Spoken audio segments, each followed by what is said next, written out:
What's up, guys? It is I, the autistic guy.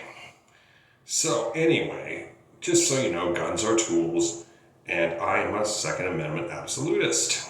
This is a pro-gun video, in case you haven't noticed. So anyway, guns are just tools.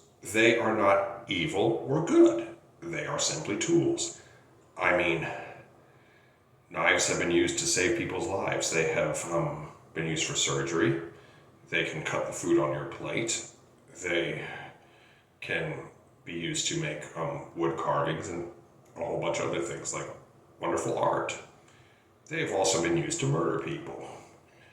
Knives have killed more people than assault rifles last year, according to the FBI. Same thing goes with blunt objects. Same thing goes with bare hands. And,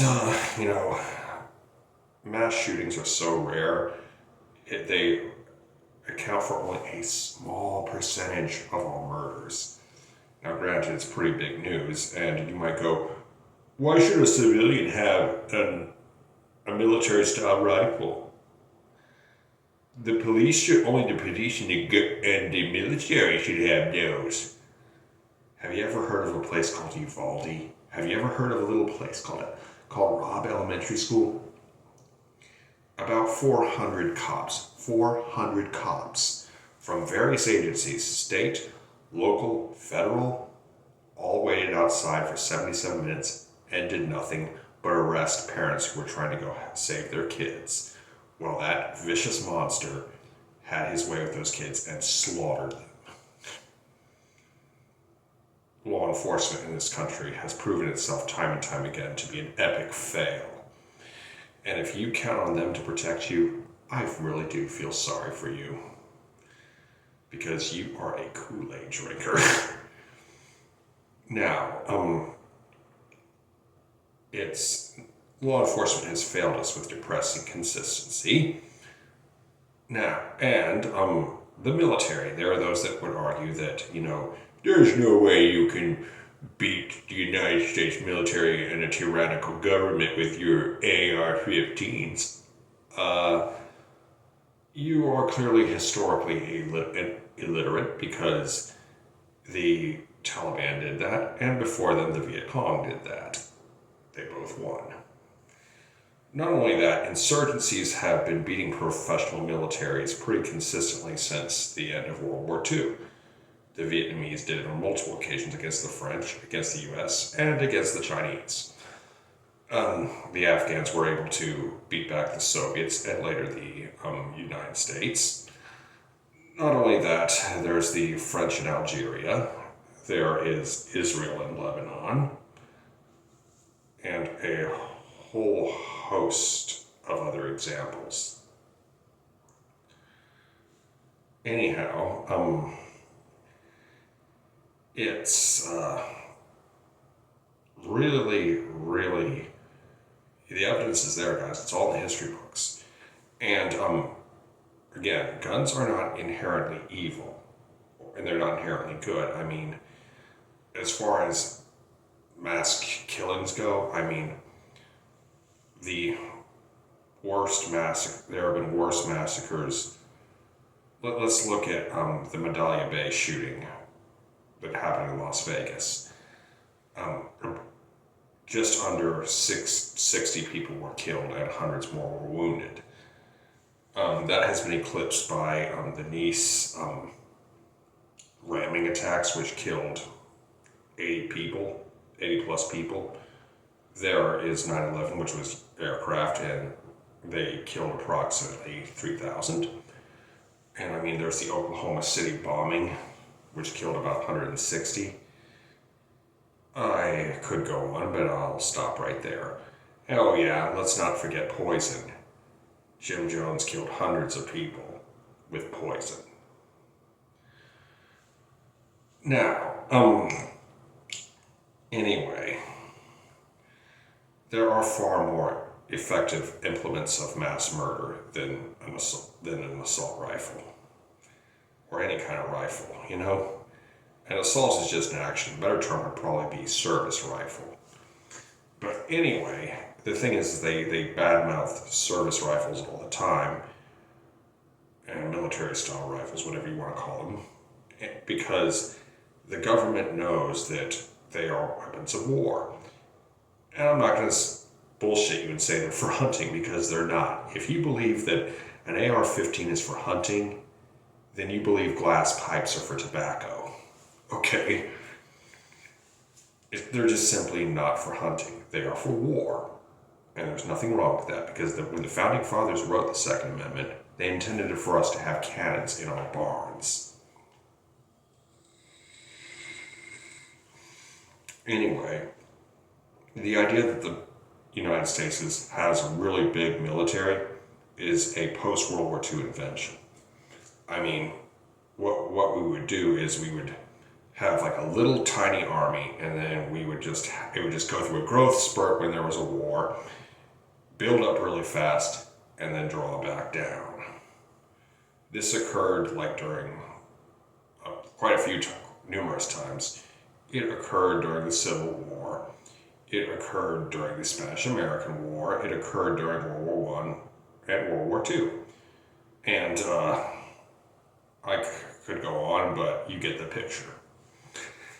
Anyhow, the whole premise is that, those cops at Uvalde, people kept calling for more gun control. And I'm like, how about we address the issue of cowardly and incompetent police officers first, And again, you're talking to a guy who has had knives pulled on him. You're talking to a guy who has had a gun pointed in his face. And I really do wish I had had a firearm on me then, but I didn't. Anyway, gun-free zones are not going to save anyone, because it's like, look at Israel. They have very strict gun control laws even today, and before October 7th they were a lot stricter. But they said repeatedly, we don't want our country to turn into the United States. And when Hamas struck, the people were defenseless. The IDF couldn't get there in time. And they just had their way in those kibbutzes.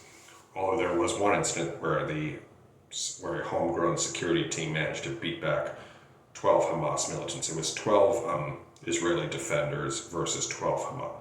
It was 10 Israeli defenders versus 12 Hamas militants. All of the militants were killed.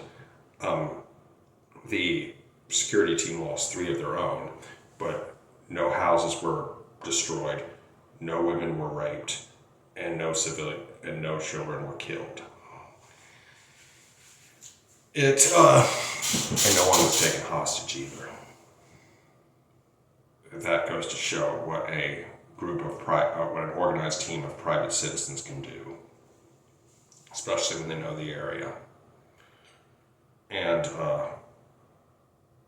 but again, I think the only people that should not be allowed to own guns are people that are currently incarcerated, and everybody else should be allowed to have them. Because if you're too dangerous to own a gun, you're probably too dangerous to be in society. Now, I know people who by personal choice choose not to own guns because they feel they are too aggressive and might kill somebody else and put themselves in prison or end their own lives. Because I'll admit, having a gun makes suicide very convenient, and you need to take that into account when you get one. If you're feeling anxious or depressed or start feeling suicidal thoughts creeping in, take the ammunition out of your weapon and lock it. Get a gun lock and lock it. And because that lock can save your life. Anyhow, that being said, is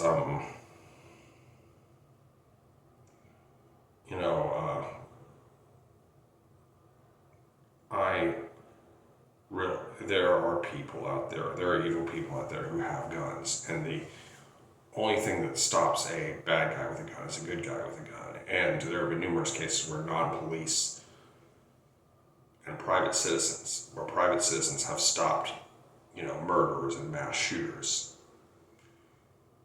but mass shooters are generally good at avoiding areas where guns are allowed.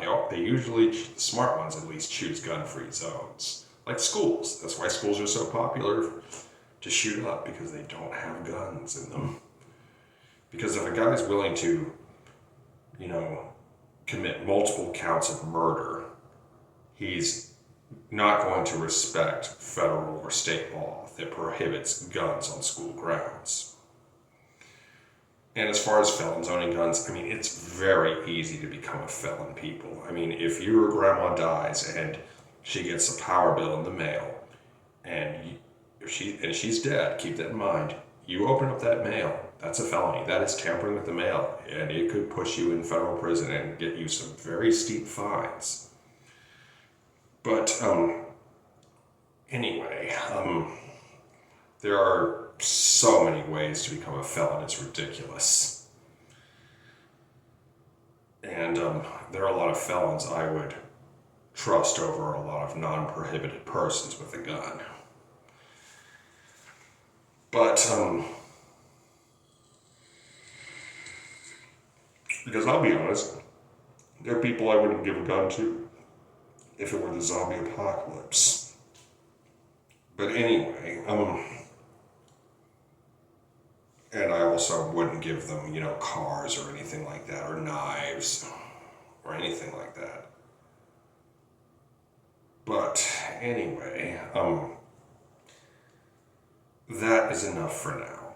I hope you enjoyed this video. Be sure to like, comment, share, and subscribe. Be good, y'all. Peace.